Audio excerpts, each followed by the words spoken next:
Hey guys, in today's video I want to talk about floor plan design. So being a custom builder that only builds custom homes, really every floor plan we build is pretty much an original design. No matter what, we are not building the same home over and over and over. So floor plan design is sort of part of my life. We have now brought on a floor plan designer, so we are a design build company and can design floor plans in-house, which is great for me because as a custom builder, I'm often building floor plans that people are bringing to me from all kinds of designers and architects, and some are better than others, both the floor plan design themselves and how well they work out in the field. So anybody out there who is a home builder watching this knows you have gotten a set of floor plans that does not build out in the field the way it shows on the floor plan. I would think that with all the technology we have, that the computer-aided design programs wouldn't allow this kind of stuff to happen, but it still does. But I digress on that. What I really want to talk about is for those of you out there that are interested in building a custom home, getting a home designed to build on your property, really just kind of the design process itself, some tips and tricks, things you should think about when you're doing this, even things that affect cost. So I'm going to start with my kind of number one suggestion is how do you get started? Well, whenever possible, I think it's best if you can start with at least a portion of a floor plan you have seen somewhere else before, that you have a copy of, and you can feed to an architect or a residential floor plan designer. By the way, real quick, I am going to digress. You'll hear these two terms interchangeable: architect, floor plan designer. They are not actually the same thing. An architect has a degree and has X amount of training and processes they have to go through to get an architectural degree. So technically speaking, they have more knowledge than a residential floor plan designer. A residential floor plan designer, there are some different levels and ratings depending on the state that you're in, but they are draftspeople that know how to draw residential floor plans.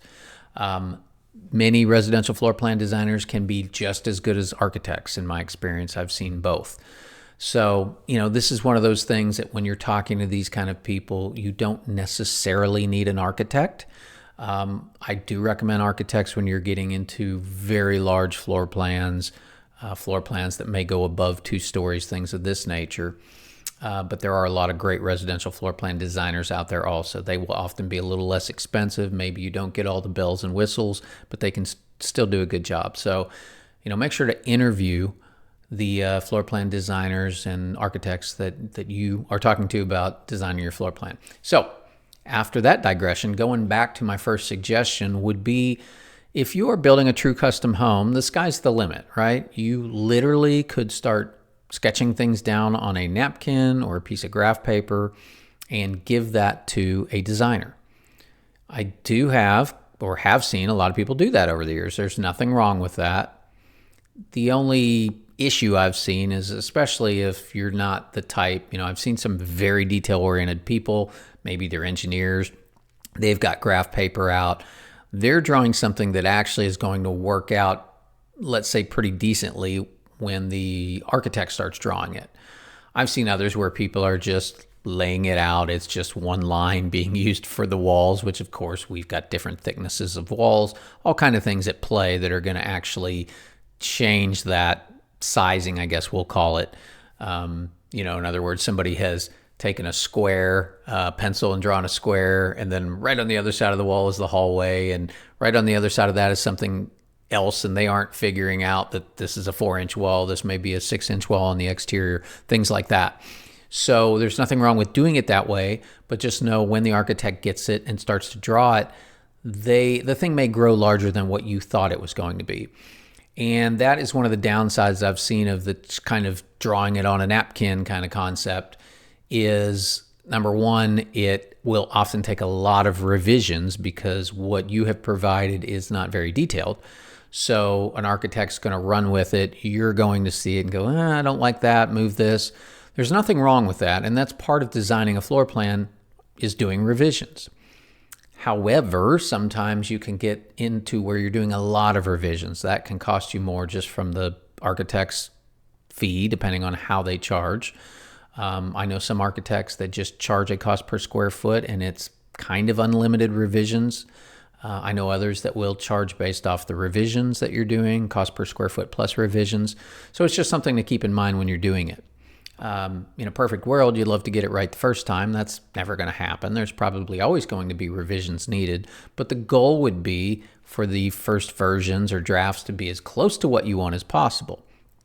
So going back to, if you can find something that you love to use as a jumping off point for that designer, that's ideal. As a matter of fact, if it's something you've actually walked through, and I've had this where people have, even come to me with these little floor plan flyers that were from a production builder, a national builder. Let's say one of these ones that builds the higher end houses. They've said, I love this here. Just this aspect, the way they did the kitchen, maybe the living room, the dining, that's definitely what I want. And then we're going to work on the other stuff around it. Instead of them, they had the bedroom over here. I want a bedroom over here, that kind of stuff. That's a great way to start because it gives the architect a little more, substantive detail to work with. And they can at least hit a main element of the house and really have a good idea of what you want there. So whenever possible, if you can provide an architect with some real detail, that's helpful. The less detail they have, probably the more revisions you're going to have. The other thing about detail is it probably will help them arrive at a drawing that is a little closer to the size that you want. Now, I've seen this over the years too, where people are, they're doing these custom floor plans. They had an idea based off what we talked about, something running X amount per foot. Okay, the plan might need to be around 4,000 square foot living based on the bathroom count you're saying you want and the garage count. And they kind of do that drawing on a napkin thing, get with the designer, a lot of stuff starts getting talked about. Plus, people get just emotionally involved in the process and it gets really exciting. Let's add this, let's add that. And by the time that architect is done with it, now it is 4,900 square feet. You were shooting for 4,000, it's 49 or, somewhere in there. And the problem there is it can be hard to reduce plan size by significant amounts. Pulling 200 square feet out of a floor plan, subject to the size, the smaller it is, the harder that gets, the larger it is, the easier that gets. But again, assuming the type of house size we're talking, pulling 200 square feet out of a 4,900 square foot floor plan. And when I say 4,900 square feet, I'm talking about the conditioned living space. So architects can do things where they are actually pulling size through sections of the home. Imagine you just are looking at a floor plan and you just drew a line all the way from the front to the back.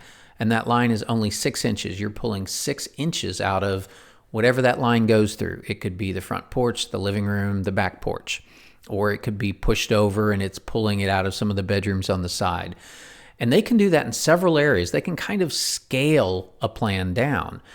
However, you can only do so much scaling before you're starting to kind of really ruin some of the rooms, make them too small. So when you've got a situation where you're at 4,900 square feet and you need 4,000, that's almost impossible to do without just lopping off entire rooms, which usually people aren't going to want to do. So the goal is to not have it get away from you, so to speak, on size. So again, the more detail you can provide an architect and the less you get carried away with wanting this and wanting that, because it does happen, the better off you'll be. Hopefully, you're working with an architect and a plan designer that also is trying to keep you in check, save you from yourself, so to speak, from this thing when you're drawing a plan and adding. Now, if you're somebody that just says, I can afford more and I'm willing to do it, I've made that decision, that's fine. It's just about if you really kind of have a hard ceiling on where you need to be, then those are the types of things you have to be aware of when you're drawing a plan. It is easy to get excited to start adding more and more and have it become bigger than you want. Okay, the number 2 suggestion I have has to do with the cost to build whatever you design. The most common question I get from people is sort of generic. What does it cost to build a 3,000 square foot home or a 4,000 square foot home? And as custom builders, we can't answer that question because there are so many variables involved. I've done videos on this. I've talked about building on a flat lot versus a hilly lot. Obviously the finish out, put top of the end plumbing fixtures and top of the line flooring in it versus less expensive stuff. We all understand that kind of instinctually. Where it gets confusing for people is on the floor plan design itself. Well, why does one floor plan cost more to build than another floor plan, assuming they're basically the same size on paper? And believe me, they do. No two floor plans cost the same to build, even if they're the same size on paper. But you could have floor plan designs that may be closer to the same cost to build, assuming they are the same size and their design elements are similar. Where you get the big swings in cost are with some of the structural elements you can build into a home. The simplest, way to think about this is think about geometry and the simplicity of geometry. You have probably seen what we call production builder homes or tract builders. These are the builders that just build thousands of homes, and they, can offer a lot of size or a lot of square footage for the money. There's numerous ways they do that. One of them is they build thousands of homes a year, and obviously the more volume they do, the better pricing they get. They're usually trying to get lower margins because they work on a volume type of system. But another thing they do is the floor plans themselves are not very complex in most cases geometrically. So imagine there's a neighborhood right down from my office here where the homes are literally almost boxes, and they're pretty good size. I mean, there's 4,500 square foot, 5,000 square foot homes in there, and these were built 20 years ago, but they are very boxy. It may have a little porch that sticks off the front. Half the time it didn't even have a covered back patio. Again, the floor plan itself, very boxy, low pitch roof. A lot of times mostly hip roof, which means a roof that just kind of comes straight down to the overhang. These peaks are called gables. Maybe it's got a little gable on the front porch or something like that, but there's just not a lot of complex geometry in those plans. And guess what? That's a lot less expensive to build. Why is that less expensive to build? Think about it. It is simplistic when you're building it. It's square. The roof line is very basic. So if you look at some of the custom homes that I build, the roof lines are very complex. I mean, there's tons of ridges and valleys and sometimes split pitch, meaning we've got different pitches on the roof in different sections of the home. And when you watch the framers building that, there's a lot of work involved versus the basic square with a very simple roof. So, you look at custom homes and they are often, I use the term cut up. Lots of zigzags on the outside perimeter of the house. Again, this results in a lot of things happening with the roof line itself. And so the more complex a floor plan design gets, the more costly it'll end up being. You can also have just material costs. There was a period where people were doing a lot of turrets, almost like the castle turret on these houses. Well, it's amazing when you walk into one of these homes, look up at one of those turrets and look at how much lumber the framers had to use in that. So you think about the amount of time they spent doing that and the amount of lumber being used versus a flat ceiling, maybe just a gabled, type of roof design, something like that on front. Some of the homes I build have very complex ceiling treatments. So this would be not the stuff you see from the outside, from the elevations, but on the inside of the home. You've got your basic flat ceiling. That's going to be your least expensive proposition. Then you get into vaults and things like that. You've got some more costs associated with those. And then some of the homes that I've built, we've got what they call groin vault ceilings, which are these kind of cathedral style ceilings, almost like you'd see in churches going down the hallways. Those are very complex a lot of times. I've even gotten to where I have one of my framers prefers now to there's a company that makes those, builds them to the size, they send them out and the guys put them together and put them up versus just cutting all that wood themselves. So either way, they're cutting all that wood and using a lot of time and labor and material to do it, or you're paying for it to come from somewhere else. Either way, significantly more cost than a flat ceiling. So these are some of the kind of design features when you are designing a home to think about that can affect the cost. The more simplistic the house design is in its geometry on the outside, the less expensive it'll be to build, and same goes for the inside. If a home has flat ceilings everywhere on the inside, that'll be less expensive than one that has vaulted ceilings everywhere, and some of those ceiling treatments I was just talking about. And a really common one I've seen over the years is the roof pitch itself. So a few years back, I had somebody from California, because we've had a lot of people moving from California to here in Texas and Dallas-Fort Worth. I had somebody from California ask me the question. He said, hey, why are the roof pitches on one-story homes in Texas so steep? He thought there was a reason for it. And, I kind of laughed and said, well, I've never been asked that question, but I can tell you the history. I've been in this, industry now for 31 years. At the time, now it had probably been 25 years. And I said, it's purely aesthetics. It's purely the look. Because what started happening, if you go back and look at one-story homes built around here in the, let's say, 80s, they had lower pitch roofs. They might have had a 612 or an 812 roof pitch. And that's just when you hear that number designation, that's an indication of how steep it is. The first number is, the way that works is it's how many inches up across a 12-inch run. If you laid a ruler flat, how many inches up does the roof go in a foot? So a 612 is here, an 812 is here, a 1012 is here, and so on and so forth. So the higher that first number is, the steeper the roof pitch is. So when I got into the industry, we were probably doing a lot of 6 and 12, 8 and 12 roof pitches. They were smaller homes. The first company I worked for, we were building anyways. But even when the company got into doing nicer homes, the roof pitches were initially lower, but then they started creeping up. We started going to 10-12 roof pitches, 12-12 roof pitches, sometimes 14-12 roof pitches. These things started getting really steep. And here's the thing, it looked really impressive from the street. You're standing out there looking at this one-story home, and it's got a 10-12 or a 12-12 roof pitch on it. It looks really steep. It is actually a lot taller, and so it just looks more impressive from the street. The thing is, you now are using a lot more lumber, a lot more shingles. You're being charged more by the framers to do it. You're being charged more by the roof company for what they call the steep charges.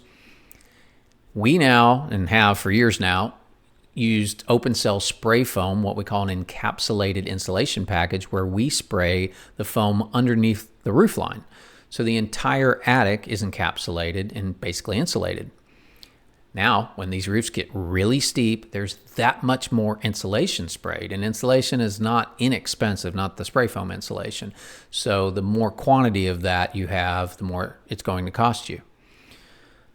Now, interestingly, we are in a phase where that is starting to come back the other direction. Homes are getting more and more contemporary, transitional, modern, and for that look, the roof pitches come down. I've done some homes recently that were really nice, sort of contemporary looking homes, and we had 612 roof pitches on them. That's great from the standpoint of cost. It's not great when we're trying to put our HVAC system up under that roof line because there's oftentimes not enough room.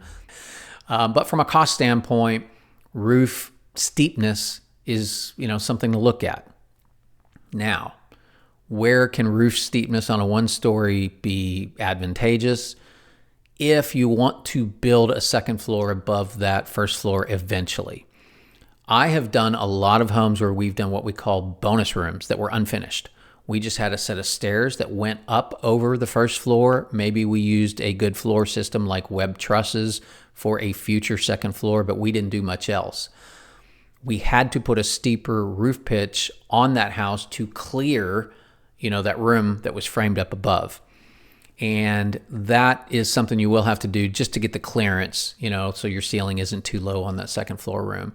That would be the one time on a one-story, I think, to go with a pretty steep roof pitch, is if you just know that later on you want to build a bonus room, above that first floor that you've already got. Otherwise, it's something to pay attention to if you don't need this huge attic. And that's the other thing. With a lot of those homes, you would walk up into that attic and you were looking around going, you could build a whole nother house up here. So like I said, it was just aesthetics. It looked good, but it does cost money. Another thing that are related to cost, as I'm thinking about these tall roof pitches that we used to do, are what we call the plate wall heights. A plate wall is just the wall height. Let's take the side wall of the house. You start from the slab and you go up to where the overhang or the roof line starts. That's the top plate. When those roof pitches were getting steeper on those one-story homes, we were also raising the plate heights, the plate walls. So basically, we were taking a one-story home and just pushing everything up. We were making them look a lot more impressive.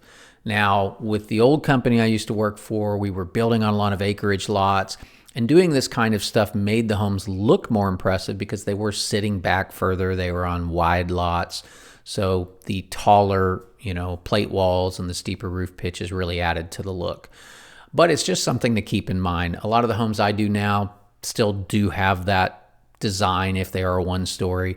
Seems like lately I've been doing a lot more two-story homes, but it's something to keep in mind from a cost standpoint. You will spend more when you finally go to build the home if you have the really steep roof, the really tall plate walls, all these kind of things, all the ceiling treatments, all that kind of stuff is something to think about when you're designing the home.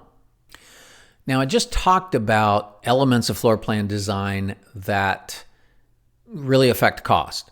And if you are somebody out there that is going to build a big house and cost is not a factor, great.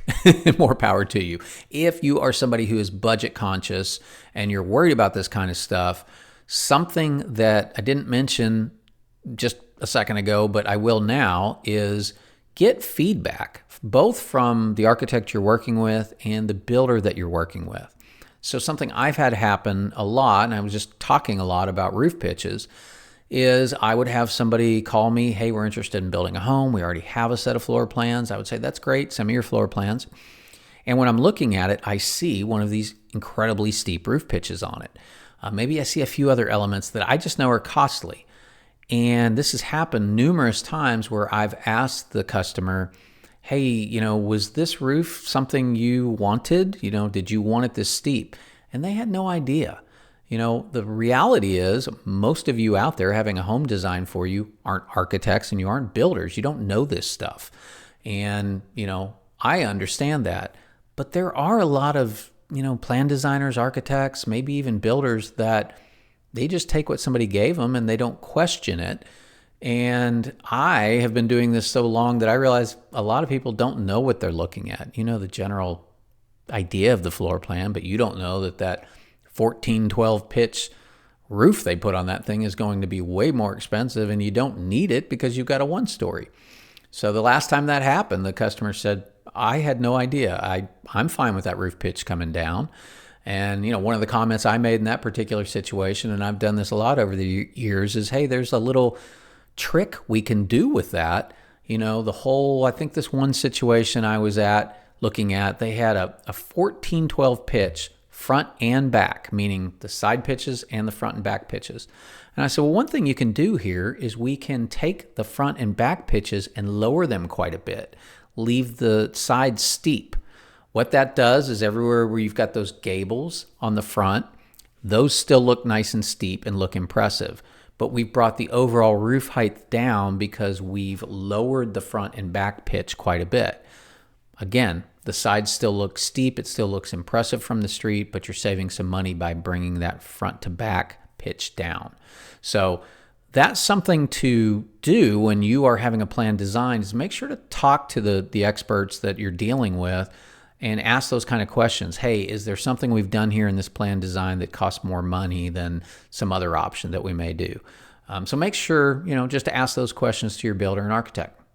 The last suggestion I have when it comes to having floor plans designed for you is make sure in this day and age that the architect or floor plan design firm you're working with can provide 3D drawings and walkthroughs. Again, I've been in this industry for a long time. For most of it, 3D was not incredibly common. I think it was a little expensive to do, and probably, the tech hadn't caught up. We're living in the age of AI and everything else in the world now, where the 3D, I know my floor plan designer does, is amazing. I mean, it's to the point that it almost looks like you're looking at a photorealistic picture.